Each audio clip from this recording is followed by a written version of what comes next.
Hello, hello, and welcome to another episode of Homeschool Moms Unfiltered. I'm your host, Amanda, and my amazing co host is. Hello, I'm Meagan. Hey, hey.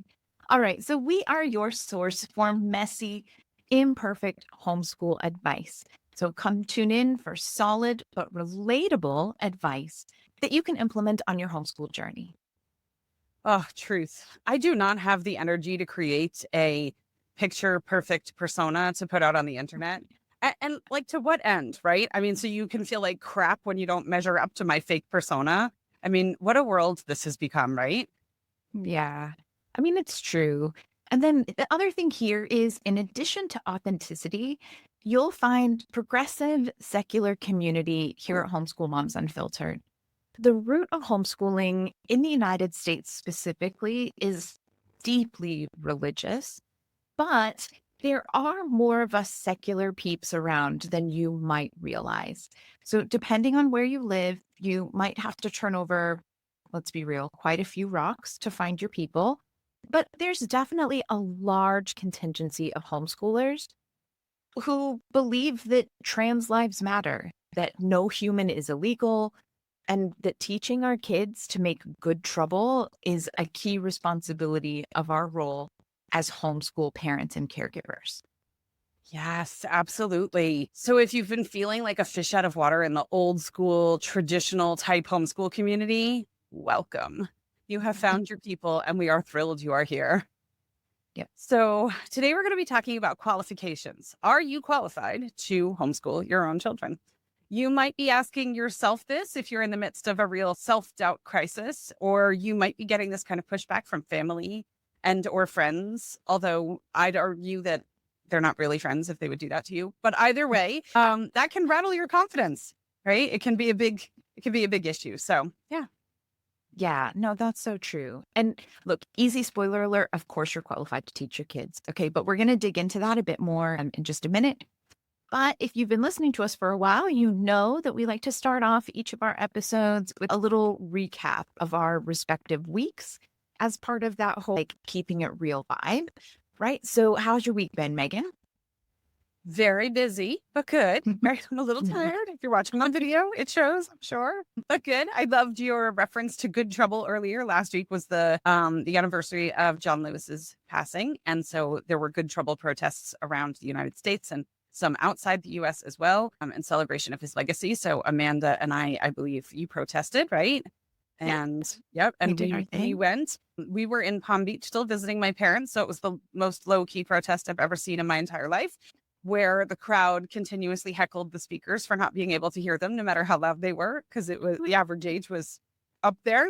But I mean, how exciting that we had that many seniors who were Mhm. out and actively voicing their support for issues that aren't as common among older generations. So that was good news. Statistically, some of the older folk don't necessarily get behind LGBTQ issues and things like that.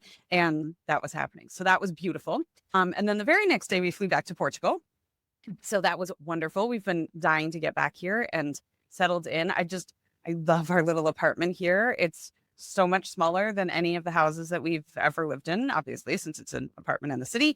And I just love it. The kids feel really close and I can hear them from basically everywhere, and it's one of the things that I never liked about some of our previous houses that we've lived in is I just felt like less connected to the kids, especially now. A lot of homes are built where the primary homes are on the first floor and then the kids are, the other bedrooms are on another floor. Like they feel far away. You can't hear them laughing and you can't hear them chatting and stuff like that. And so having them close by here, I love it. It's wonderful. So I've been telling Amanda that I've been testing out a new design concept though for our apartment. So we've lived in really modern houses. My husband's more modern than I am. And so we've been guilty of the plain gray, marble, white, all of that. And so I've previously said that our home looked like our decorating style was looking like we've been robbed because it was so empty all the time. And so I've been trying to add like a little bit of character to our apartment, which has been really fun. I have throw pillows for the first time in forever. I do not like visual clutter. So it's like a lot for me to adjust to and take in. But I've been joking that my new style is maximalism light, which of course is a great oxymoron because you can't really do maximalism in light fashion.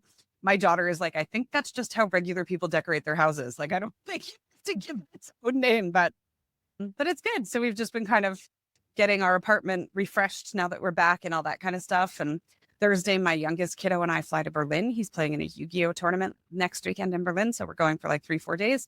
I'm going to be a history nerd while he plays cards, and it's good. So, busy, but good. It's all good. So how about you, Amanda? How's your week been?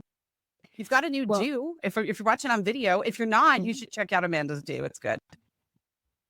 I'm really lazy about those kinds of things. And so I get my hair cut like maybe once a year. This time was a little bit more than a year between haircuts. And so it was really, really long. And you couldn't always tell how long it was because I also have curly hair. And so when it's long, it's not as curly, but still you don't really notice it.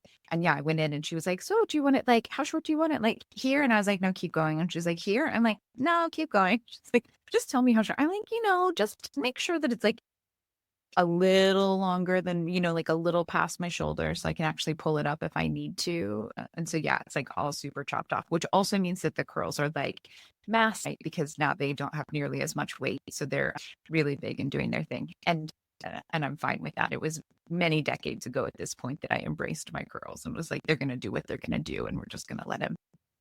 So yeah, that was, I've been busy, and making the time to go get my haircut was really like the highlight of my week.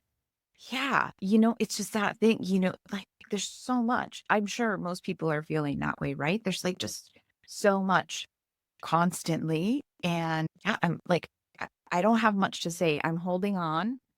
I have a to-do list that's like longer than my arm. And this week, I think I might have mentioned it before, but this week, later in the week, we're actually going to San Francisco because I bought one of the mystery vacation deals where like they send you somewhere normally for like a weekend, but it can be longer than that depending on whether or not you're the lucky name that gets pulled for something longer. Like, does anyone actually get pulled for the longer trip? Especially at like $200 a person. But you like pay for this trip and then you just send them like the dates that you're willing to travel and answer a couple of questions, and they send you like within a week they send you like your plane tickets and hotel. And so that'll be interesting. We're excited to go back to San Francisco. There was a museum we really wanted to get to that we didn't get to. So this works out well. We have the time to do that. I'm a little concerned because I was like, in all of the paperwork, I was like, look, I have some mobility issues and like the hotel has to have an elevator.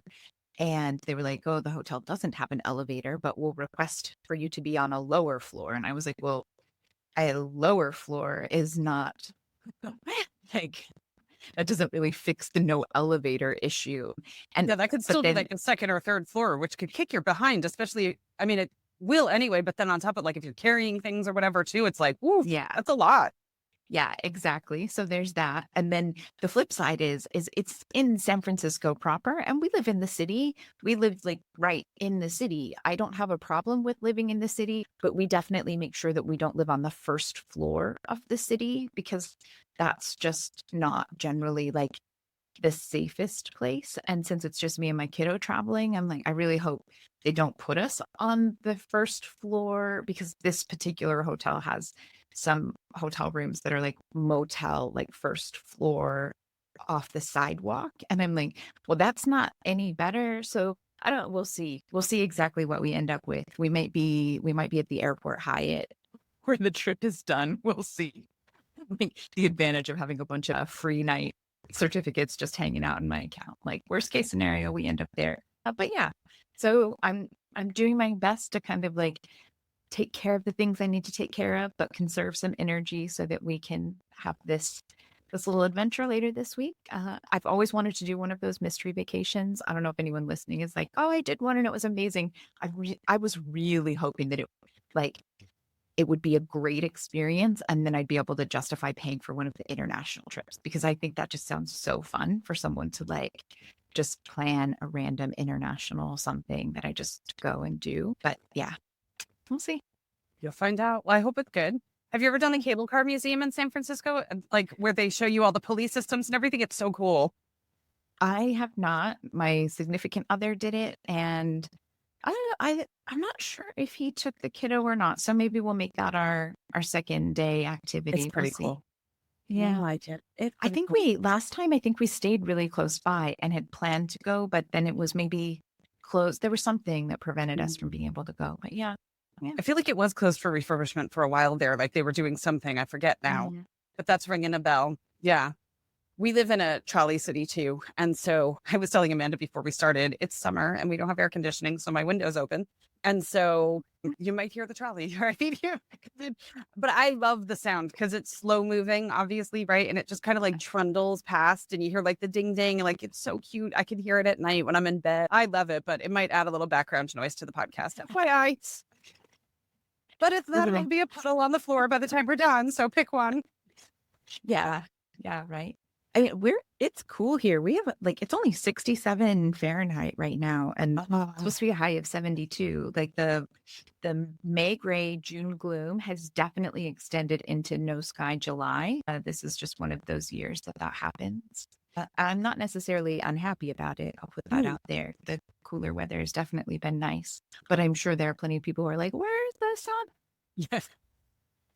Yeah. It's not bad right now. I mean, and there's a breeze that's just so gorgeous if you're outside. I don't get a ton of the breeze because my bedroom/office is on the side of our building. My daughter has a corner and that sounds like, oh, so like, why didn't you take the corner? Because it's about 4 feet wide.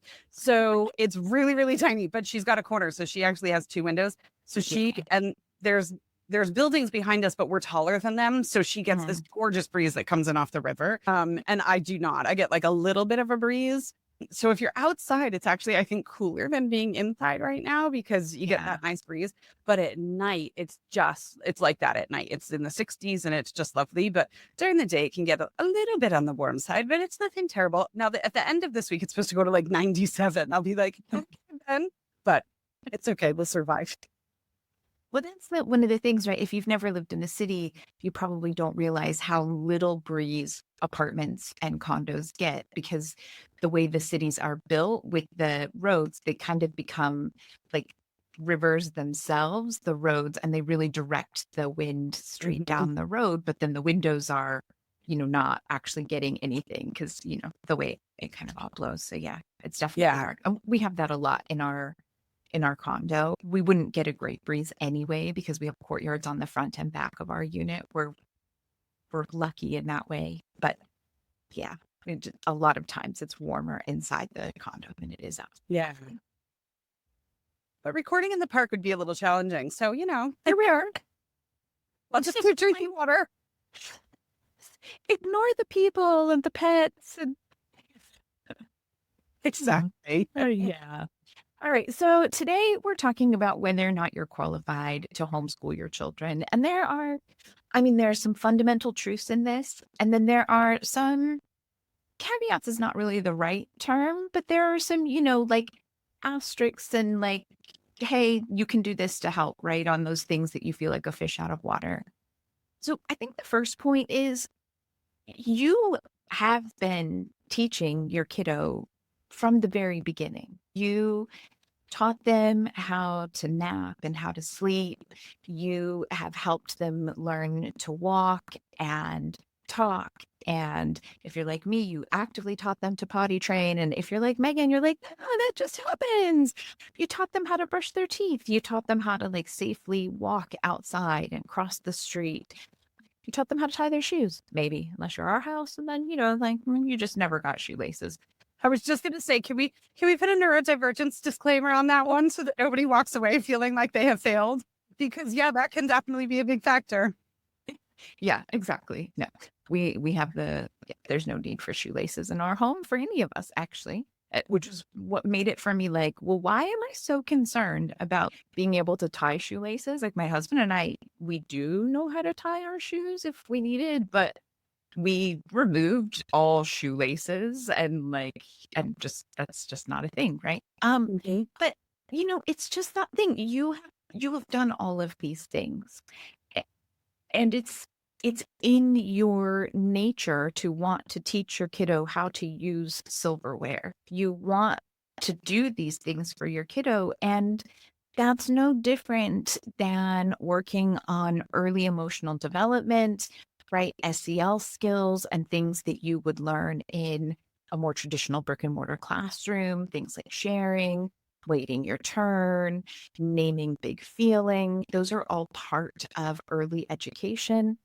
And then there are other things like the early literacy and numeracy things that you're also working on with your younger kiddo, your preschool age, your toddler, your preschool age kiddo, things like pointing out letters, singing the ABCs. I know in my home, we tried to do a lot more phonics alphabet, the phonics ABCs. And we were doing that when kiddo was little. The things like counting out snacks, like you're not thinking, hey, I'm making sure my kid's learning his basic numbers so that he can crush addition when he starts kindergarten.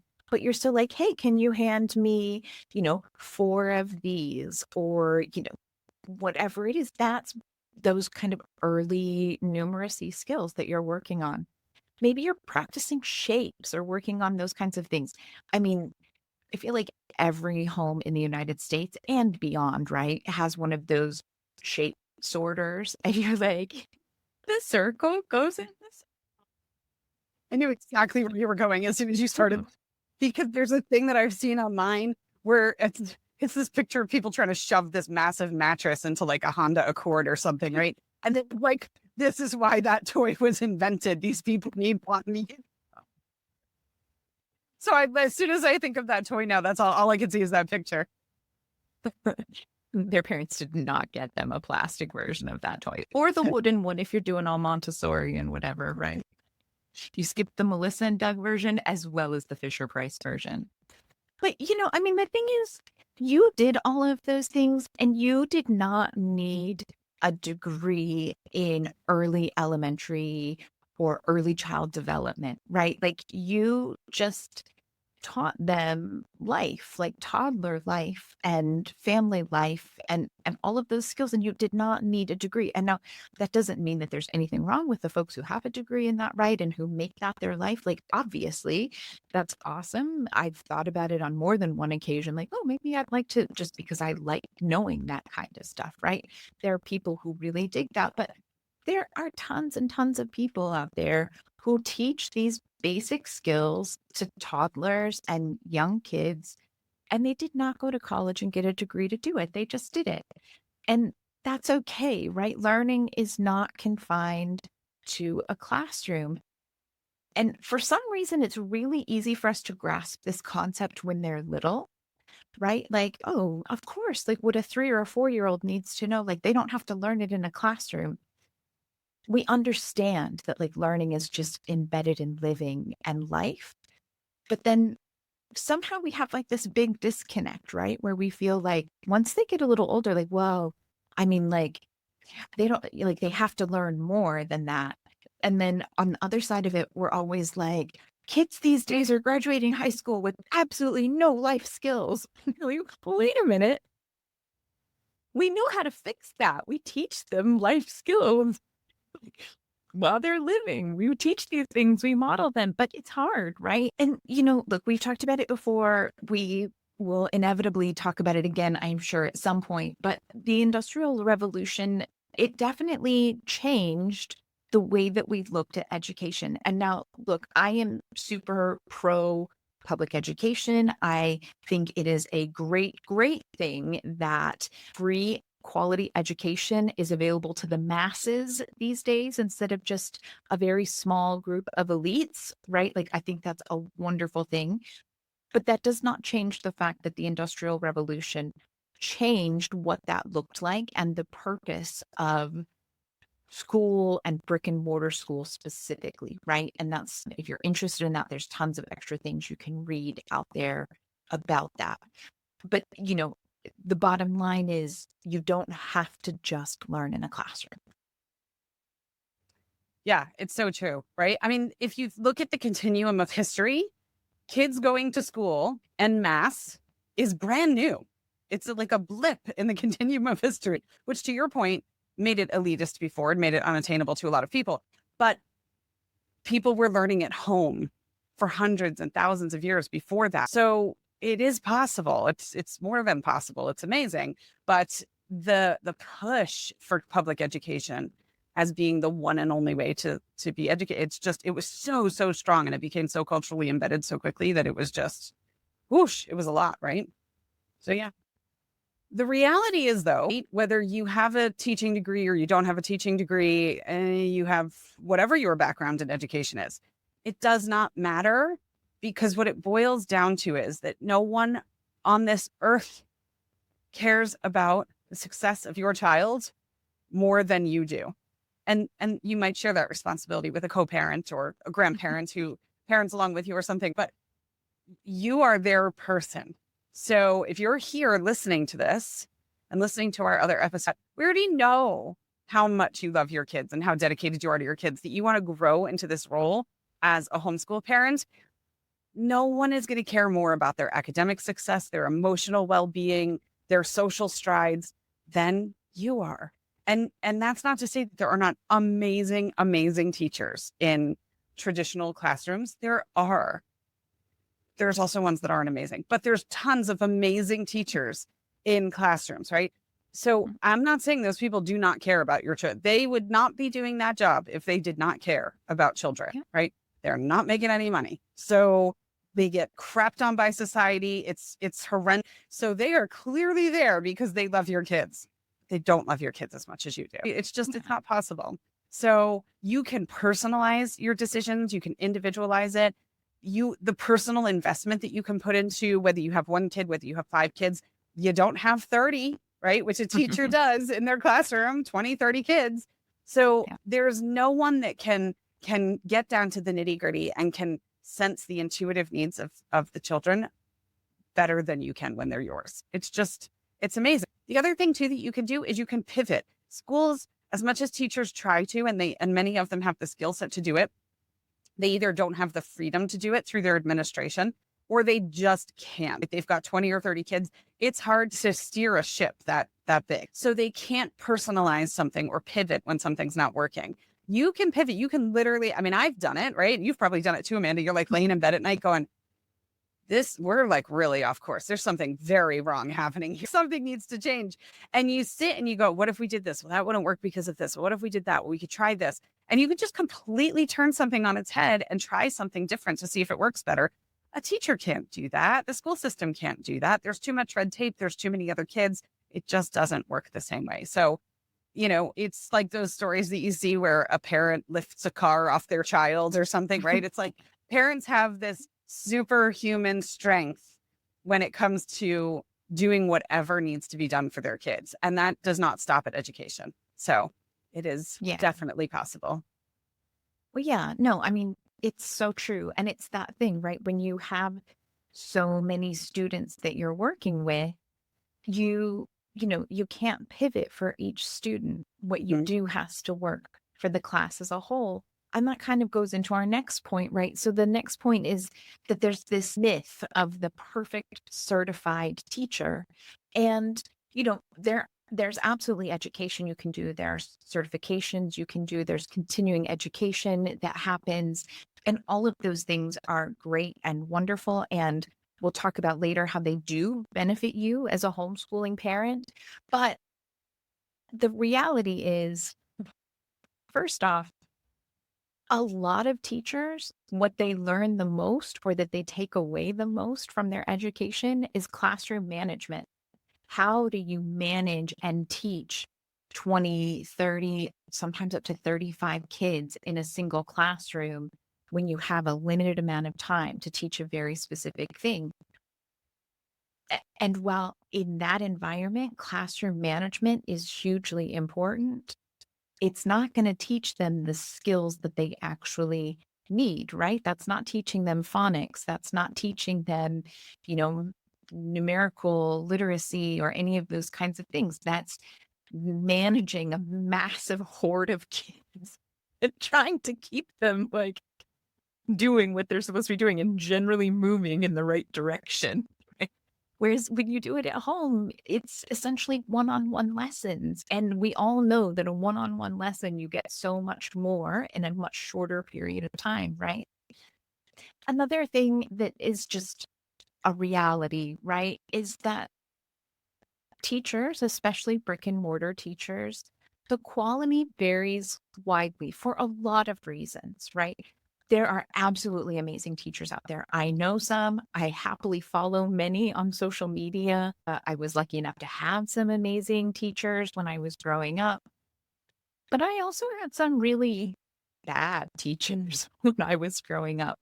And, it's hard right now. I feel like it's especially hard right now because there are a lot of teachers who are just really burnt out, and there is a teacher shortage, right? So you've got some teachers who are just holding on until retirement or until something, until they just can't do it anymore. And that the reality is we live in the United States. You need a job. There's no great social safety net that's going to catch you if you're like, I can't keep doing this anymore. I need to do some, and like, I'm just going to take some time off, right? Like, it's a difficult situation, but the reality does mean that there are teachers who are not really putting their best foot forward anymore, right? Or we also, because of the teacher shortage, you're seeing more and more, substitutes or people who were substitutes with very little training, but maybe some experience in the corporate world. And they've decided they're going to do good and they become teachers, but without like a lot of teacher training. Right. And that definitely happens. And so it's just that like the perfect certified teacher, I'm certain there are a few of them out there. Right. I'm certain there are. I feel like Mrs. Chang, she's awesome, and Oh, I would love to be in her class, right? Like, I would love to be in her class. Even her whole school seems amazing, right? But like, we don't all have a Mrs. Chang in our school district or in our school, and they're definitely not going to be there year after year after year with your student. And even she doesn't have like the same kids all day, right? 'Cause she's a gifted teacher, so the kids kind of come in and out of her classroom, and she works with different kids, which is great that like so many kids get to work with her. But that still means that they're not working with her all day long, day in and day out, right? And so it's just kind of that thing, right? Like we all had great teachers, but we didn't have them every year.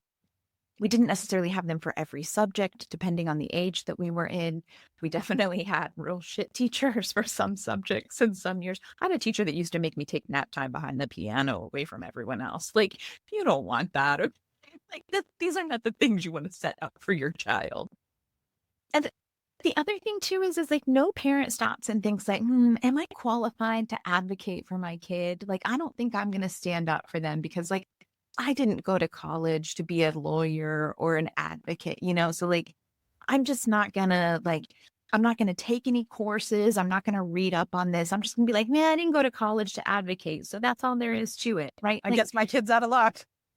they'll have to stand up for themselves or wait until they go to college and learn how to do it for themselves, right? Like we don't we don't need to think that homeschooling is so different from that, right? Like homeschooling fundamentally is your biggest and best chance to advocate for your kid.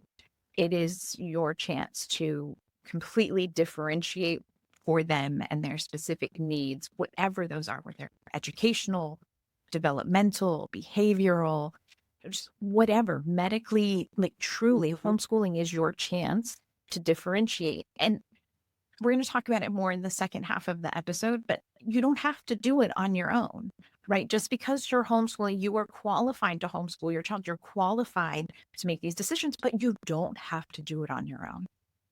Well, I was thinking too, when you were talking about teacher qualifications after the election last year, how many memes did we see on social media that said something like, too many of us had a history teacher who was the football coach and it's beginning to show.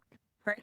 And they were everywhere and they were getting a million likes and comments because people could connect to it. People resonated with it. They're like, oh my gosh, my history teacher was the football coach. And so, I mean, yeah, we've seen it time and time again where teachers get thrown into stuff that even they don't want to teach. They're like, please, can I not? But there's a teacher shortage. And so in you go and make the best of it and do it. And holy cow, this is what it is. So yeah, I mean, it's not an ideal world. It's not like you're comparing homeschooling to the most pristine, perfect system you could possibly ever imagine. Well, and even for us, we were at a point in our educational journey where we were looking at a really ideal school. It's like super well reviewed. The kids love attending.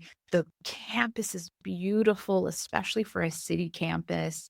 You know, success rate and where they go after and all of these, I mean, like all amazing, right? And yes, it came with a very steep price tag, which does suck. But, we were looking at this and we were really like, do we do that or do we homeschool?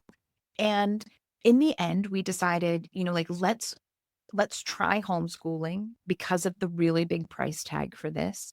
And if it just isn't working, we know that it's there. Like it's been there a long time. It's not going anywhere. We can always switch over to that.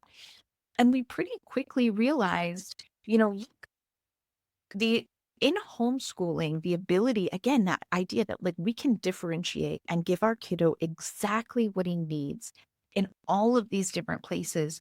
And because we can do that, he can thrive and grow and flourish so much more and so much faster just because of this ability to truly tailor the plan to him. I mean, we talk about this analogy and all kinds of other things, especially with like all in one curriculum, right? Like one size fits all doesn't fit, but it's that thing, right? Like we all know if you have to buy something off of the rack, it's not necessarily gonna like how hard is it to find the jeans that actually fit at the waist and are the right length and and the pockets don't stick out and all of those kinds of things, right? Like this is your chance to truly tailor exactly what your kiddo needs. So yeah, I'll get off my soapbox just for a brief minute, right? Because we have more to talk about. But before we get to the next part, we do want to take a quick minute to say they're live. If you don't know what that means, you haven't been listening the last few weeks, but we have our classes. So I'm going to start by saying like Meagan had this idea in early June of like, hey, let's finish our ebook. And I was like, yeah, sure. And she's like, and while I have some time, I'm going to take some courses on how we could do like put together an online class and like maybe make that work. And I was like, oh yeah, that sounds great. Like let's figure that out and we can tackle that once the book is done. And spoiler alert, the book did not get done. And in like 6 weeks, we like hauled ass, we hustled and we put together not one, not two, but of course 3 courses for people because it's just that thing, right? Like the Facebook groups right now are full of people who are like, how do I do this? And I don't know where to start. And I think I want to homeschool, but I'm not sure. And like, I need an all-in-one curriculum for my pre-kindergartner. Like what's the best one? Yeah, yeah, totally online. And so it was like, okay, there's clearly a need.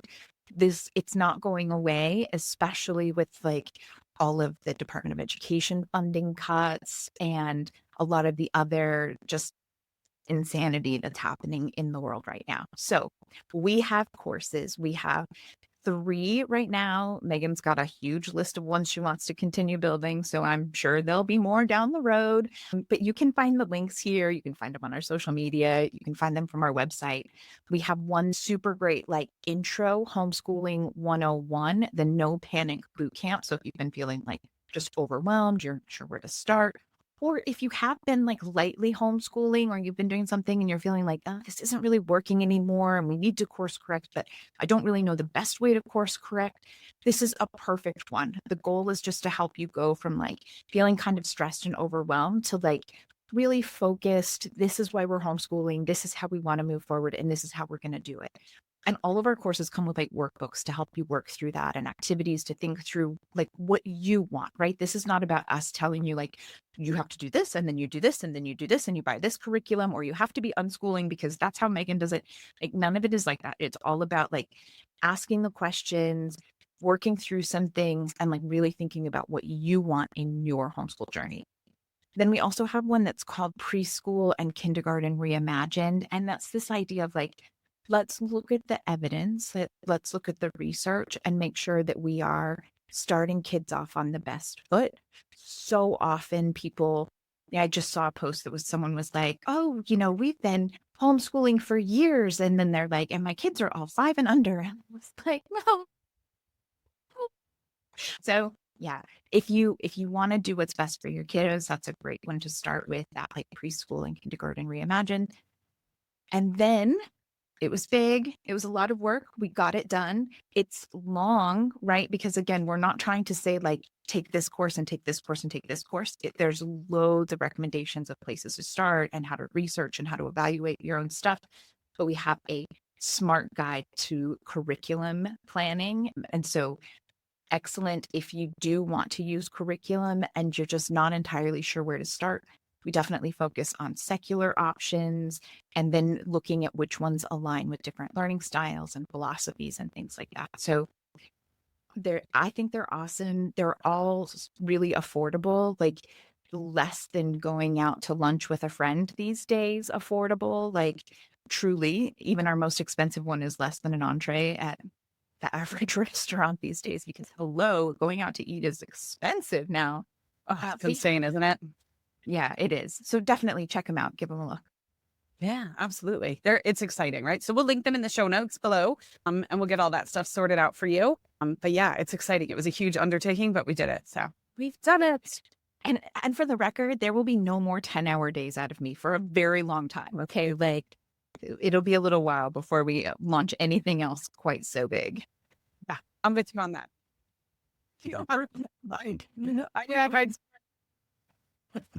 Yeah, you better swear. Oh my goodness. All right. So if you're, it kind of ties in with today's episode topic too, right? Like if you're thinking, can I do this? Am I capable of doing this? Am I cut out for doing this?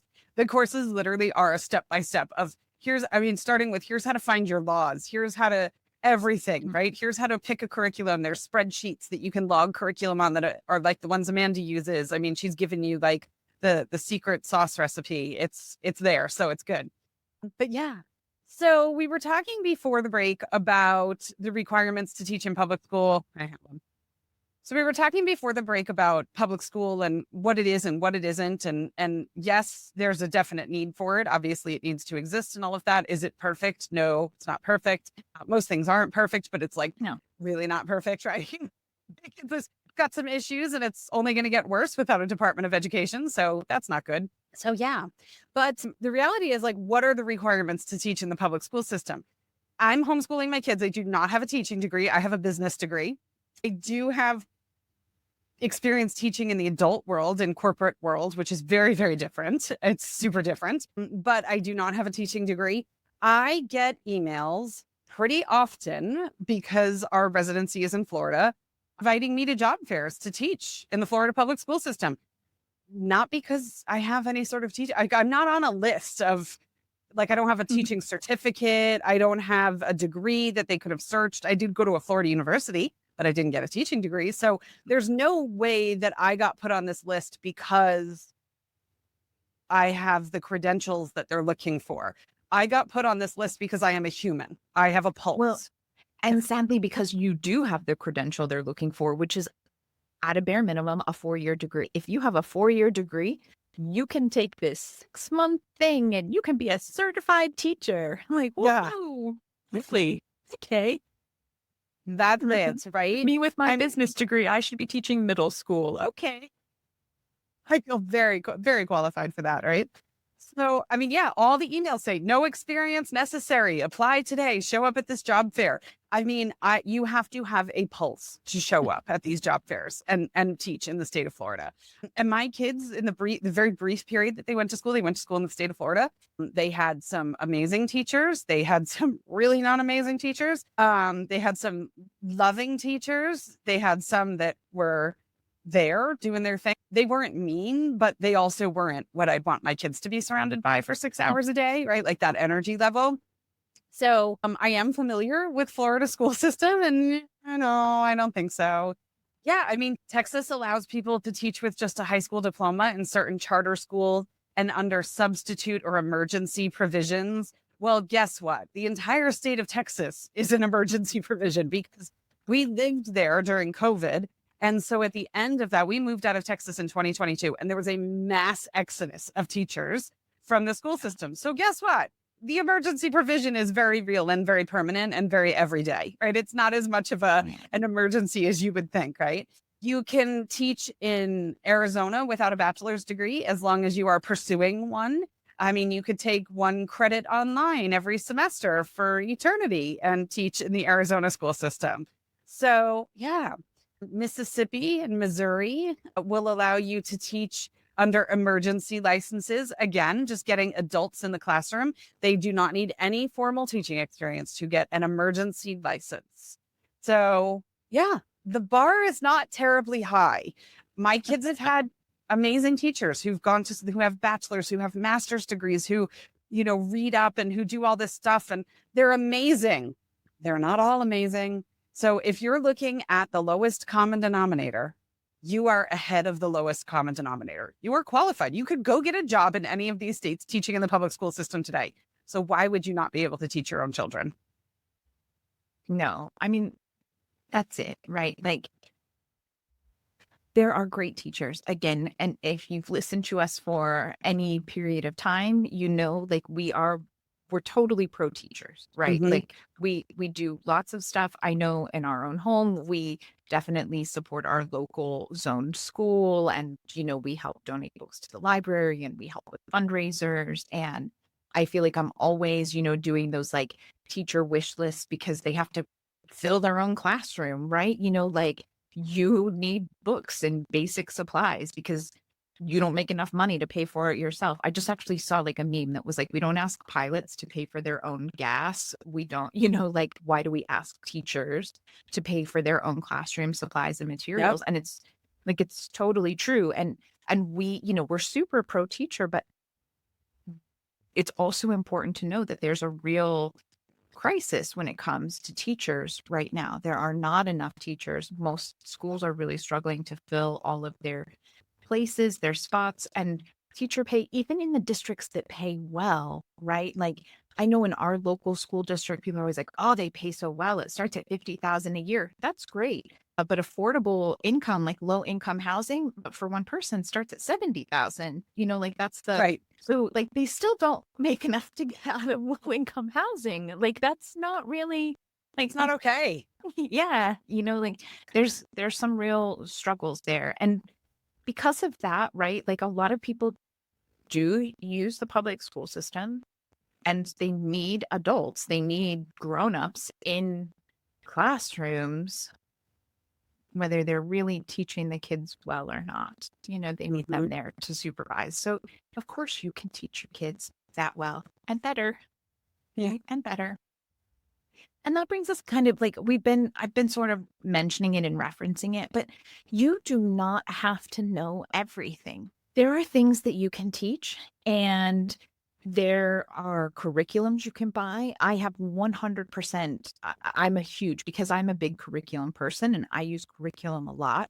Many of the curriculum we buy, I buy the parent guide and I'm teaching out of the parent guide, because I don't know the new way to do Common Core math, but I think it's great and I want my kiddo to learn that, right?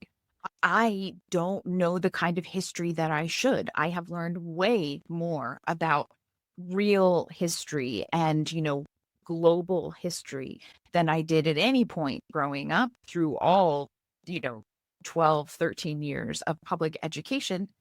And I'm learning that and helping my kiddo through that because of the teacher guide or the parent guide, right? Like that allows me to teach more of that.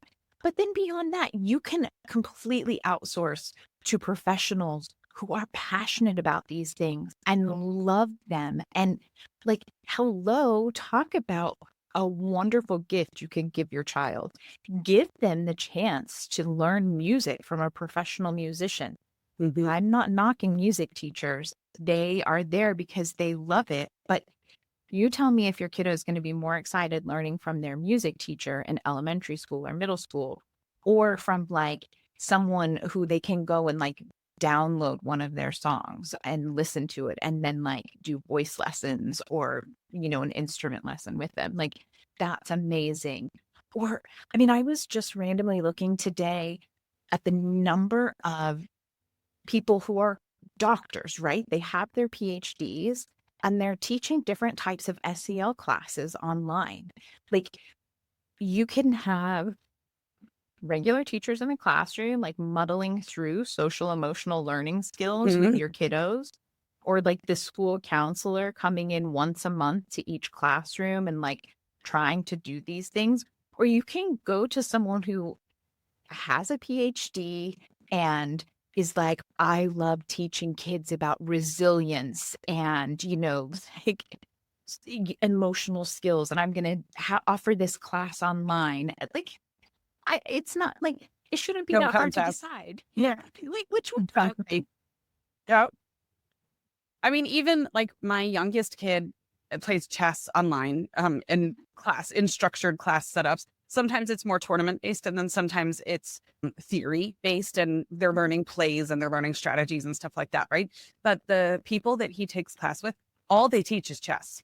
That's all they do. So it's not like one feather in their cap. This is what they do all day. They love it. They're passionate about it.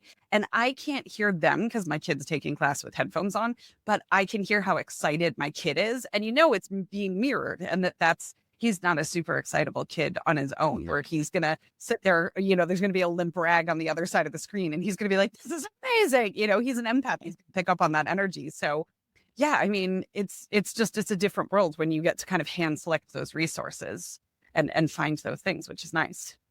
Yeah, no, absolutely. And, I mean, it's that thing. Schools, especially brick and mortar schools, they 100% tap into outside resources. You have career days and guest speakers and these, like kind of pep rallies where they bring in some, motivational speaker, whatever, but they don't happen that often, once or twice a year, maybe if you're lucky, once or twice a semester. And the goal is like, the kids have been kind of bored and we're going to bring this person in to like excite them. Okay, well, fine. And that's great.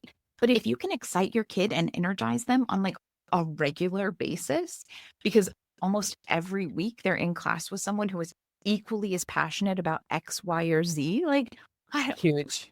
I can't imagine why you would pass up that opportunity. Yeah. Yeah, it's so huge, right? You do not have to know everything to homeschool. And anybody who's making you feel like a lesser parent or homeschool provider because of that is ignorant of homeschooling. They are, Yeah. right? If you've got people in your life who are like, but you sucked at math when you were in school. Okay, so I won't teach my kid math. It's fine. Yeah. There's a million one of them. people. Exactly. I will use one of the thousands of people online or one of the dozens of curriculums that are amazing to help make that happen. Easy. Yeah. Done. There you go.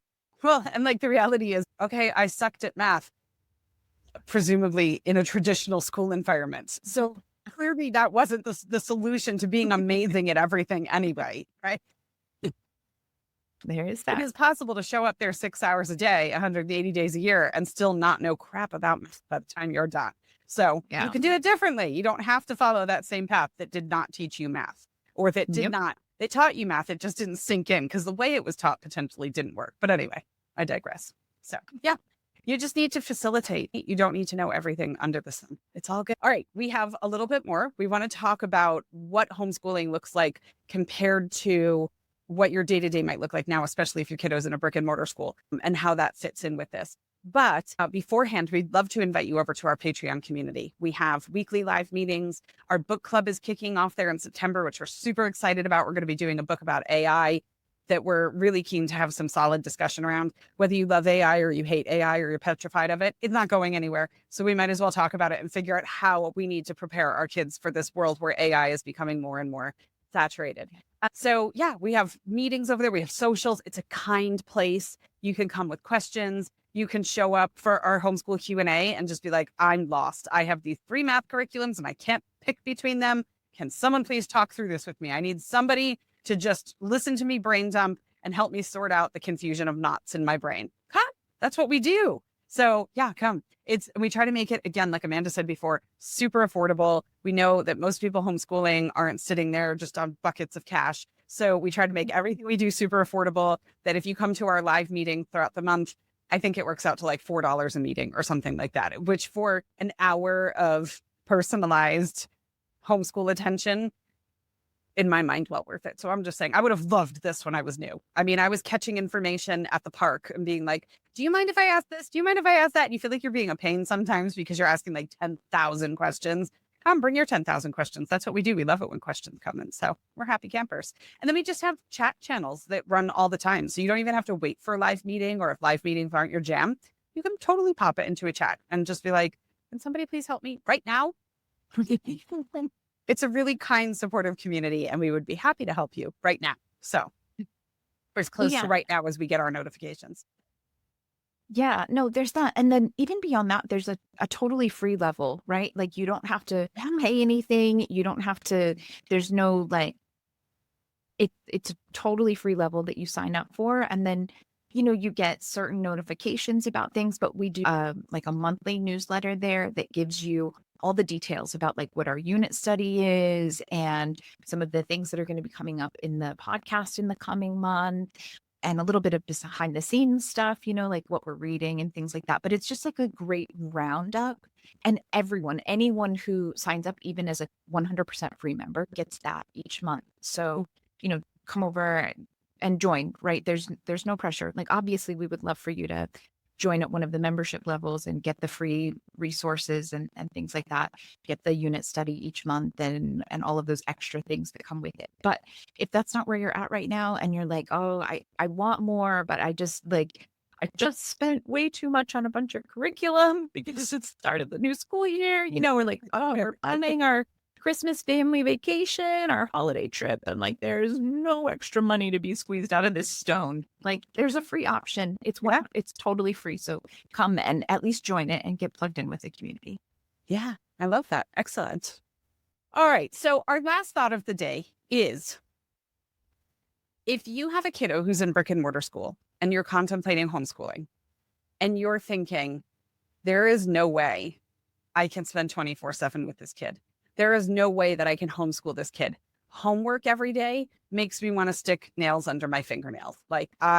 There's no way I can do this. We clash, we butt heads, whatever the case might be. And you're thinking, how on earth do I think I'm going to be able to do this all the time?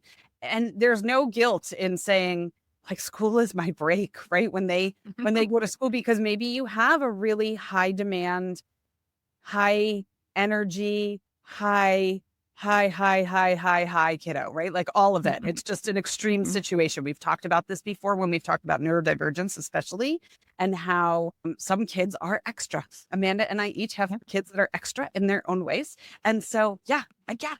So we are not judging you if you're sitting there having that thought. I promise you. We get it. We totally get it.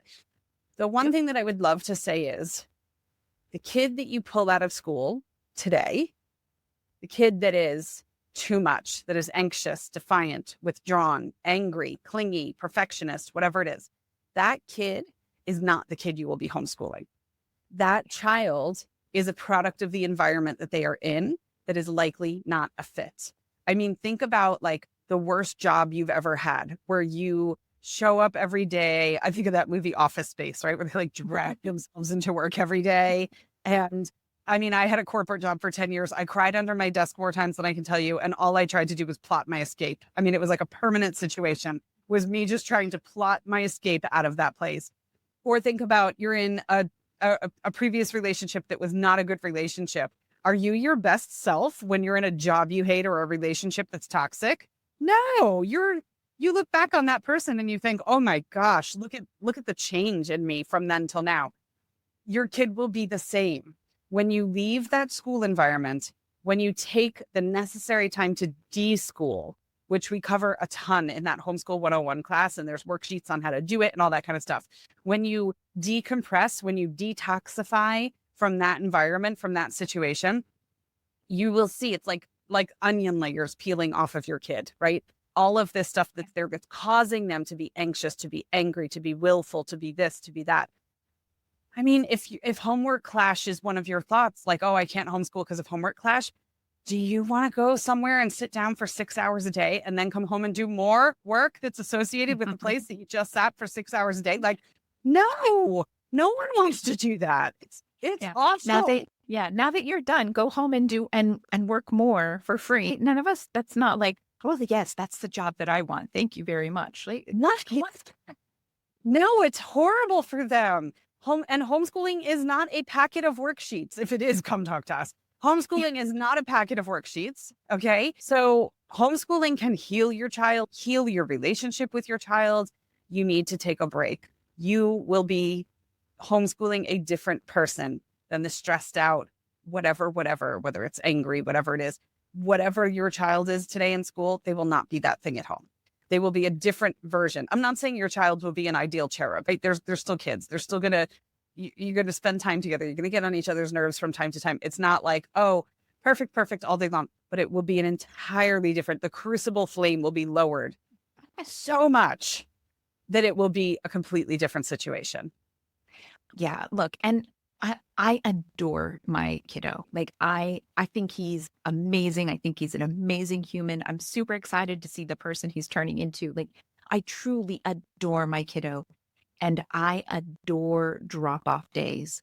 Okay? Like I love a drop-off day. There are days where I'm like, woof, Tuesday.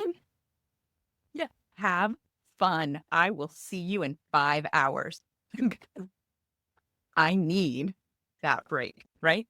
Even if on my end it only ends up being 4 because of the drive and the back and the forth and all of the, like we in our home, we 100% rely on a combination of things that involve me dropping him off somewhere else and letting him have an amazing time with friends and learning from someone else and dealing with a coach or another teacher that he has to listen to, and me having some time, whether it's just to get some things done, whether it's to sit for an hour and read something that I've just been like, I really need to just decompress and disconnect and or maybe I have to go to an appointment, or maybe I don't know, want to do something crazy, like have lunch with my friend, right? Like I love a drop off class. So we get you, right? Like it's not, even you can absolutely adore your child and still need a break. And there are options when you're homeschooling. There's nothing that says, well, you homeschool now, so you have to stay home all of the time and you have to be their only point of contact from 9 to 5, day in and day out. Like it does not have to look like that. Yeah, absolutely. And we've got an episode coming up about that too. So we'll be talking more about that. But yes, you do not have to spend 24/7 with your kid. And the kid you have today in school is not the kid you will homeschool. So take a breath. You can do this. It's good. Yeah. All right. So we end every single episode with a mantra. And this week's mantra is qualified. You're the most qualified person on the planet to care about your kid's future. Yeah. True story, right? I mean, yeah, you wouldn't let anybody else make medical decisions for your kid or like big medical decisions for your kid, right? This is big. You get to make these decisions. You get to do this and you are qualified. You've got this. You're not a doctor, but you're still the one who's sitting there researching stuff and figuring out what's best for your kids. I did my own research, not that kind, right? I watched a YouTube video. I'm an MD now. But I mean, again, that's the whole point, right? Like you can get the information, you can use quality resources. You're not doing it totally on your own. You can reference the specialist, the best out there. You can use all of those things to make the best plan moving forward. Yeah. Well, the reality is like the advice that we give in the courses that we build, for example, most of it, not most, almost all of it is based on studies that are done in the public school system or through the public school system, not just in the US, but around the world. And we're referencing things where teachers are going to administration and going, please, we know this is the best way to do things. Can you please let us do what we know to be best? And administration is like, la, la, la, la, I can't hear you, right? And so it's like, we'll give you those studies. We've read them all. So you want to know what teachers are lobbying for and can't get? You don't have to do the lobbying. You can just do it, which is so much of a smoother path, so much better. Yeah. So yeah, absolutely. Well, thanks for joining us today and have an awesome rest of your day. Happy homeschooling. Yeah, have a great one.